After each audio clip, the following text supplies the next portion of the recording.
Welcome to Kishore academy.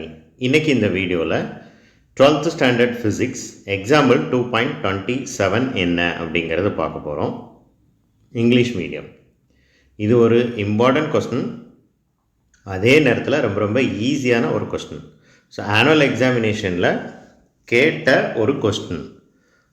Find the heat energy produced in a resistance of 10 ohm when 5 ampere current flows through it for 5 minutes. அதாவது heat energy என்ன அப்படிங்கிறத நம்மளை கண்டுபிடிக்க சொல்லியிருக்கிறாங்க. 1 minute.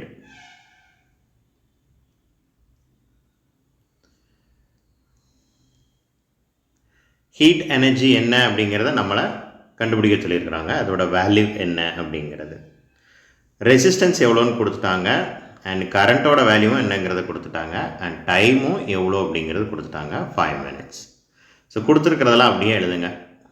ஆரோட value வந்து 10 ohm, ஐயோட வேல்யூ வந்து 5 ampere, and t is equal to 5 minutes. First ஒரு இம்பார்ட்டண்ட்டான விஷயம், ஸோ எஸ்ஐ யூனிட்ஸில் டைம் வந்து எப்படி தான் இருக்கணும், செகண்ட்ஸில் தான் இருக்கணும். அதனால் மினிட்டில் இருக்கிறத செகண்ட்ஸுக்கு கன்வெர்ட் பண்ணுங்கள். இதை ஒரு சிலர் கன்வெர்ட் பண்ணாமல் டைரெக்டாக அப்ளை பண்ணிடுவீங்க, அதனால் மிஸ்டேக் வர்றதுக்கு சான்சஸ் இருக்குது.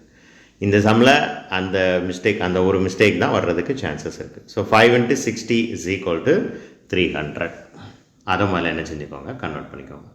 இப்போ ஃபார்முலா என்ன, ரொம்ப ஈஸியான formula. I² RT H is equal to I² RT. எல்லா வேல்யூவும் சப்ஸ்டியூட் பண்ணிடலாமா? ஐக்கு பதிலாக 5, ஸோ 5². ஆரோட வேல்யூ வந்து 10, ஸோ 10 சப்ஸ்டியூட் பண்ணியாச்சு. 5 × 60 ரெண்டையும் மல்டிப்ளை பண்ணி டேரெக்டாக 300ன்னு எழுதினாலும் சரிதான், அல்லது 5 × 16 சப்ஸ்டியூட் பண்ணாலும் சரிதான். இவை எல்லாமே மல்டிப்ளை பண்ண போகிறோம். மல்டிப்ளை பண்ணுறதுக்கு முன்னாடி ஃபர்ஸ்ட்டு 5 ஸ்கொயர் பண்ணிடணும். So 5² is 25. இனிமேல் மீதி இருக்கிற எல்லாத்தையும் மல்டிப்ளை பண்ணிட வேண்டியதான். இந்த ரெண்டையும் மல்டிப்ளை பண்ணி எழுதியிருக்காங்க. இப்போ 10ஐயும் 300ஐயும் மல்டிப்ளை பண்ணால் 3000. இப்போ 3000ஐயும் 25ஐயும் மல்டிப்ளை பண்ணுங்கள், 75,000 கிடைக்கும். So 75,000 joule. இதோடு நீங்கள் நிப்பாட்டிக்கலாம். R 75 kilo joule.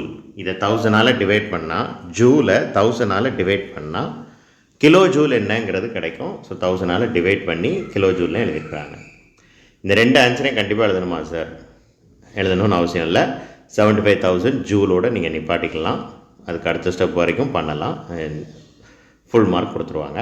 ஆனால் ஆஸ் யூஷுவல் நான் சொல்கிற மாதிரி ஜூலா கிலோ ஜூலா அதை கரெக்டாக எழுதணும், யூனிட்டை கரெக்டாக எழுதணும். அதை நீங்கள் தப்பாக எழுதிட்டிங்கன்னா மார்க் ரெடியூஸ் பண்ணுவாங்க. தேங்க்யூ.